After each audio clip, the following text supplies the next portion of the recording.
r/ask Reddit. What medical condition do you have that you thought was absolutely normal? I thought your throat, mouth, and lips were supposed to hurt after eating fruits like apples and pears. Nope, just allergic. This is how I felt about cookies with tree nuts in them. I just thought the nuts would scratch your throat to shit and make it itchy. Didn't understand why people love tree nuts so much. Just realized I'm probably slightly allergic to carrots. I have this but with citrus. It makes me very itchy. Apparently other people don't get itchy after eating oranges, lol. Also bready things make me feel like I'm choking a bit for about 30 minutes after eating them. It's like I get an overproduction of mucus and also my throat gets a bit tight. And the combination makes me cough a good bit. My sister and mother have that bread issue too. My sister's allergy panel showed a moderate allergy to wheat. She stopped eating anything with wheat gluten and doesn't have the issue anymore. So I assume my mother and I also have a wheat allergy. I still eat bread though because it's delicious. My sense of smell is rated 1 out of 5. 5 being normal. I always thought everyone was exaggerating smells of flowers or stinky messes. I have an insanely sensitive sense of smell, so I know where you're coming from. Lots of things give me headaches. It was dialed up to 11 when I was pregnant. I've not been tested but it certainly seems like my sense of smell is significantly worse than those around me. Cataplexy. It's the hallmark symptom of narcolepsy, but most people don't know it actually has a large range of presentation. I remember talking about a YouTube video to my friend and described it as one of those super funny ones that makes your face stop working. Apparently I didn't realize it wasn't normal to have your face droop and your head become too heavy to hold up if you laughed too hard. After being diagnosed with narcolepsy, I began to notice a few other things. Constantly dropping things wasn't just me being clumsy. Going completely limp on amusement park rides and slurring my words whenever I laughed wasn't normal either. Too long didn't read, I turn into human jello every time I laugh or get excited about something and thought it was completely normal. I am so sorry for laughing, but the way you worded this was humorous and made the situation much more lighthearted. I'm really happy you got answers and I hope things have gotten better. No need to be sorry. I'm glad I was able to make you laugh. There's nothing wrong with bringing a bit of sunshine into the world. I'm glad I got answers as well. Luckily, cataplexy is, for me, a minor annoyance at most, and while it may never get better, it's not very hard to deal with now. I have always felt cold. Not normal though, it's cold out cold. But holy shit, I am freezing cold. I thought some people just handled the cold better than others. Turns out it is one of the symptoms for severe anemia. Thanks to iron infusions every 3 months. I still feel cold, but not the I think I maybe are freezing to death cold. Feeling cold can often be normal. If it's hot and sunny outside and you're still really cold, then yeah, that's not right. Lupus. My doctor always told me that the constant pain and fatigue was just part of growing up. Then they said the pain in my chest and shortness of breath was anxiety and I was just fishing for attention. Surprise. I was short of breath because lupus made the lining of my lungs swell and made my heart enlarge when I was having an outbreak. 10 years later it's finally under control. Thanks to one doctor who told me being tired and in pain every minute of every day was not normal. I thought the dryness of my eyes was really normal until I found out that part of the reason they get dry so easily is that they don't close all the way. That must have been an eye-opening experience. I'll show myself out. The experience was pretty funny though. I went out of town with some friends and was staying with them. One of them stayed out later than the rest of us one night and came back in. He was trying to be quiet and not wake anyone up, but he saw that my eyes were open. And so he said sorry for waking me up. Then he realized I was asleep. Then he forgot about his plan to not wake anyone. Because he shouted, "Everyone wake up. JP sleeps with his eyes open." And then I realized they don't close all the way. And you can see it when I'm lying down. Tinnitus. Ringing in the ears. When I was retiring from the military, the VA doc asked me if I had ringing in my ears. I said all the time, but I don't think it's more than anybody else. He gave me a weird look and said ringing in the ears is not normal. I thought it was because most of the people I know have ringing in their ears. I can't imagine not having tinnitus. Do people without it literally hear nothing when it's quiet? I can't wrap my head around not hearing a ring. I never notice it unless it's very quiet and I'm actively thinking about it. I assume a lot of people have a little bit of ringing that is drowned out by ambient noise. I thought everybody had diarrhea every day. Same. Imagine how shocked I was when I found out other people don't constantly switch back and forth between constipation and diarrhea. Wild. I scrolled down looking for this one. IBS for 10 years. Then I went off birth control and had a few months with no IBS symptoms. Got horrible pregnancy related constipation. Totally normal with all that progesterone. And realized my birth control pill had been messing up my gut for a decade. I'm 13 months postpartum now, with a hormone-free IUD, and I am regular. Still boggles my mind that I was constipated, with frequent bouts of diarrhea, for 10 years and just thought, oh, this is my life. I have always had ringing in my ears for as long as I remember and I thought everybody experienced it. I'd heard of tinnitus plenty of times but for some reason it was a while until the penny dropped. I've never heard complete silence because of the noise. I always thought silence was the ringing in my ears. Does yours get louder the quieter the background sounds are? I wouldn't say louder but rather more obvious. I can ignore the ringing if I'm doing something like watching TV or talking to somebody, but when there is little no sound it becomes much more obvious to me. When I'm lying in bed it seems very loud and often keeps me awake, but I'm pretty sure it's the same volume at all times. I just notice it less during the day because there is usually a lot more going on around me.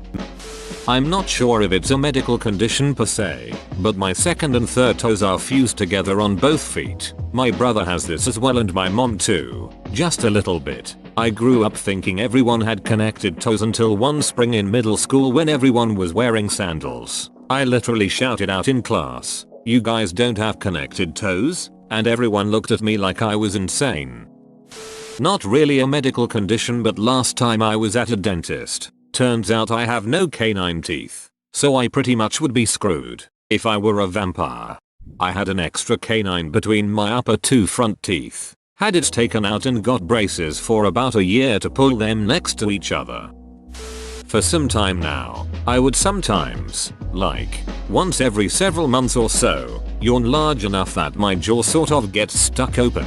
It always corrects itself within a few minutes, with a distinct feeling that the jaw was slipping back into place. Didn't think anything of it, just thought it was something that happens when you open your mouth that wide. Then it happened a few days ago while I was in the same room as my mother, a doctor. Turns out that no, this is not normal behavior for someone's jaw. It's something called temporomandibular joint dysfunction, or TMJ. Still doesn't seem like an incredibly pressing thing, but I'll certainly bring it up the next time I see my dentist. Your jaw slipping out isn't really enough to call it TMJ by itself. It's normally accompanied with clicking, crunching, jaw aches and pains and headaches. It sucks. I have a Shatsky ring, a narrowing of the lower esophagus, which means I have to drink a lot of water with anything I eat to get it down, especially dry foods like bread. Otherwise food gets stuck in my esophagus and I end up in a lot of pain.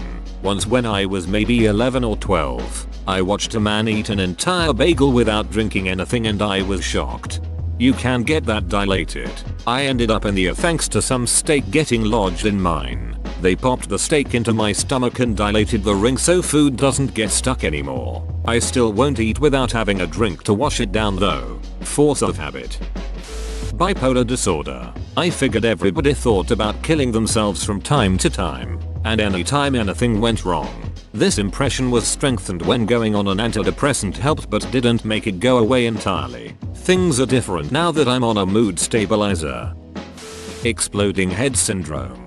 For years now, sometimes when I'm falling asleep I'll hear a sound similar to a car crash in my head. At the beginning I conceived myself that I had just imagined hearing it, but it became normal until I stumbled across an article about it and realized what it actually was. I had this, and always thought it was my neighbor listening to the TV loudly. Thought I was developing schizophrenia for the longest time when I found out it was all in my head. Insomnia, sleep deprivation. I always just thought people stay up late as they get older till around high school when friends would go to bed and be asleep by 10 PM. Same here. I used to think that everyone would lay in bed for 2 or 3 hours before being able to get to sleep. Thought the bloating and urge to shit your pants was a normal trade-off for eating dairy, like how some peppers can be painfully spicy, until an ex of mine pointed out I was probably lactose intolerant. Doctor confirmed it. Told me to stay the hell away from cheese. I was 18. To be fair, I had mentioned it several times to my mom growing up, who is also lactose intolerant but still eats dairy and suffers through it, and she just assumed I knew what lactose intolerance was and brushed it off as something else. I was homeschooled though, so not sure where else she'd assume I'd learn that. Dyspraxia thought I was just less coordinated than most people, but my nephew was diagnosed with it, at which point my mother told me, "Yo, you were diagnosed with that when you were a kid too." Would have been nice if someone had told me that there was a reason I was so clumsy. POTS. For most of my childhood, I just assumed that everyone temporarily lost their vision when they stood up. I have lupus, and with that comes Raynaud's syndrome. My hands and feet turn completely white when cold or stressed and then blue purple. I thought it was normal. Deviated septum. 95% of my right nostril was blocked. I never thought anything of it. Sure, it whistled sometimes, and colds really sucked, but doesn't everyone's nose whistle sometimes? And don't colds suck like this for everyone? Turns out, the answer was no. Best part, the gov paid for the nose job due to the severe blockage. When I had the stents removed, it was a ducking life-changing moment. I could breathe out of my face. It was like colorblind people seeing the full spectrum for the first time. Life-changing. And you don't know how you survived before without it. Now I take it for granted, as I do everything. Depression. I thought I was just a bit moody until the doctor said you have to go to hospital. I'm not letting you go home. I understand this. I would love to be inside a normal person's head for a day just so I can see what it's like to not be so sad all the time. I just cannot fathom that life. Alice in Wonderland syndrome. Once I realized it's not normal, I asked everyone I came across if they ever experienced symptoms, and so far have only found one person. My older sister. We both also suffer from migraine for what it's worth. I totally get this when I'm sick, migraine sufferer too, but also re-I before I fall asleep if I'm especially exhausted. It's been happening to me since I was a little kid and I figured it was normal. Alas, it's so hard to articulate to somebody who doesn't experience it and they just look at you like you're cray cray. Diabetes insipidus. Basically I drink more fluids in a day than most of you do in 3 or 4. At one point it was so bad I was drinking 6-7 liters of water a day. I know, because I would fill up my 2-liter water bottle every 45 minutes. Drink it all and repeat. Oh, and I would also, not exaggerating, pee every 10 minutes. My ears hardly have any cartilage. They're very soft. I never noticed that until a friend pinched them trying to get my attention when we were about 16. It was a revelation seeing that everyone else has hard ears. Aphantasia. The ability for your mind to visualize an image. If you were to ask me to picture my room, I can tell you the location of my bed, table, etc. But I am unable to visualize the setup. I remember one psychological trick people always say is don't think of an apple, which forces them to picture an apple. I had always thought this was just a saying, and didn't realize that people could actually visually picture an apple in their mind. Auditory hallucinations when falling asleep. On any given night I might hear doors closing or footsteps or voices or loud bangs. Occasionally, it's startling enough to get me out of bed and looking around the house. I didn't realize this was weird until I got lost in a Wikipedia rabbit hole and came across an article on it. Whoa, you made it to the end? You're a ducking beast. I'll cut you a deal. Smash like and subscribe for more curated content, bruh. It's free and that's a great price.